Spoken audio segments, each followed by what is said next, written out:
पाकिस्तान में बुनियादी हकूक को कैसे जब्त किया जा रहा है। आज इस वक्त जमान पार्क में हम मौजूद हैं।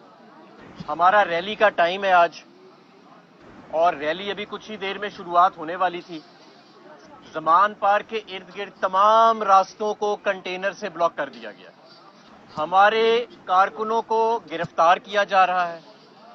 हमारी पब्लिसिटी, झंडे आ रहे थे यहाँ पे, उस गाड़ी के ऊपर हमला किया गया है। और ये जो सो कॉल्ड गैर जानिबदार हुकूमत होनी थी हमारी कायम मुकाम, आज मैं उससे पूछता हूं कि तुम्हारा तो वाहिद आईनी और कानूनी मकसद इंतखाबात कराना है, और 30 अप्रैल को इंतखाबात का सुप्रीम कोर्ट के जरिए ऐलान हो चुका है। सदर पाकिस्तान ने ऐलान कर दिया है, आज शेड्यूल जारी होना है इलेक्शन कमीशन की जानिब से।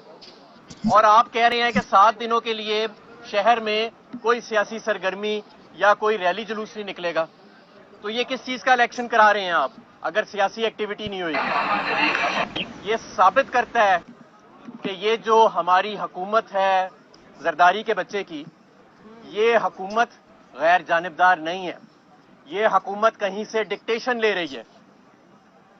रात के वक्त मेरी खुद एसएसपी ऑपरेशन से बात हुई सिक्योरिटी प्लान के हवाले से, और अभी चंद मिनट पहले मुतनाज़े हुकूमत जो मुसल्लत की गई है मोहसिन नकवी साहब की, उसने लाहौर के अंदर पाबंदी आयद कर दी है।